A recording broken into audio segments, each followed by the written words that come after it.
So again, my name is Aesha Rasheed, and I am part of an organization called New Orleans Network, which is a partner to UUSC, which is exciting. I'm also the coordinator and producer of something called the New Orleans Parents Guide to Public Schools. And this was a guide that was produced by a coalition of organizations, including my organization, to help parents understand and navigate public schools in New Orleans right now. Before the storm, schools in New Orleans were managed by a sort of typical school system, a locally elected school board that operated a school district and had several, there were about 127 public schools in New Orleans that were open before the flood. That school system was in a state of crisis. There were serious academic problems, lots of failing schools. More than half of the schools in New Orleans were considered failing based on state accountability measures. There were also serious management issues, financial crisis. Right before the storm, the school system declared it was bankrupt, huge problems, which led to a discussion at the state level around what to do for a school that was considered failing. And that was why there was a recovery school district created. The recovery school district is a state school district that was created to come in and take over a school with the idea that it would reopen the school, give it the things that it needed, and start it again fresh and help it improve. And then eventually, over time, return that school to the local district after it had gone through this improvement process. After the storm, that same piece of legislation was used to not only take over the schools that were considered academically failing, but broaden to take over 107 schools. So now we have essentially two systems of public schools. It's hard because we have a lot of different types of schools happening in New Orleans, and so it's a complicated little matrix. But the big buckets are, there's New Orleans public school system, which is the school system operated by the Orleans Parish School Board that ran the majority of schools before the storm. And we have, like I said, after the storm, most of the schools were removed from the Orleans public school system and placed into the recovery school district under state control. But the Orleans Parish School Board retains control over 17 public schools. 5 of those public schools, they operate as traditionally operated public schools, and 12 they operate as charter schools. So they encompass both charter and non-charter schools. The other system of schools is the recovery school district. And the recovery school district is a state-created school system that was established, was created in 2003 to take over schools deemed failing. But after the storm, the state legislature voted to move most schools in New Orleans into the recovery school district, raising that bar from failing to academically below average.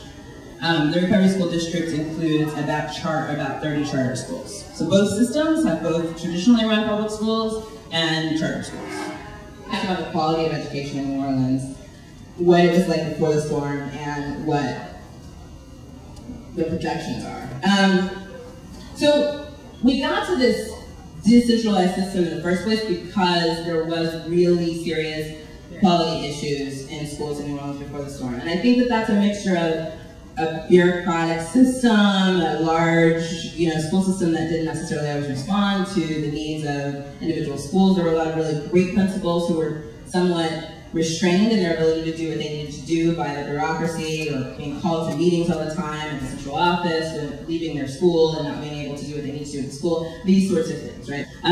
So there were real issues, really serious issues, and there's one story that sort of illustrates it, which always weighs on my heart. I used to be a journalist, and I covered the public school system for 5 years before the storm. And I wrote a story about a little girl, she was actually an 18-year-old, a high school student who was supposed to be valedictorian of her school because she was had the best scores in her school, was told this, was ready to, all excited, wrote her speech, everything, then found out that she didn't pass the graduation exit exam. Now, when you take a graduation exit exam, you take it as a 10th grader and again as an 11th grader, different parts, and then you get to retake it, retake it, retake it over the summer until you pass. So she had taken it a number of times by now. And it was just heartbreaking because she was that school's, #1 student, and yet the graduation exam really was like a huge shock. Now, some of that I think is tests aren't well written. They're not, they don't necessarily capture what kids know, but some of that was she was not taught math. You know what I mean? Like, it was like she just really wasn't allowed to pass without learning basic math skills that were necessary and that she will need in college. So those were the situations that I think people were seeing. New Orleans had 10 superintendents in 10 years, including some interims, but 5 of those being technically like full-time superintendents. We weren't keeping superintendents for more than a year or two, in part because of just deep problems at the central office level, massive problems understanding where money was, where it had come from, where it had gone, just like mind-boggling. Huge problems trying to pay teachers. There was constant scandals around teachers not getting paid, teachers getting checks for 2 cents, teachers getting, people who were dead getting paid, like just really huge issues. So post-storm, there's some really great schools. And I think there are more really great schools able to serve a larger percentage of kids, but there's also some really, really struggling situations where, like I said, the overpolicing of schools, the Recovery School District spent something like $20 million on security for 20 schools because of this like crazy contract, and there would be National Guardsmen inside school buildings and armed police and kids who were getting frisked. And so those are like the worst stories. And then there's schools like Math and Science High School, which was a magnet school program before the storm, has opened up to a full-time school, and accepts any kid who's interested. You have to maintain a 1.6 to remain, but you can come regardless of your scores. And there are no security guards there, and it's a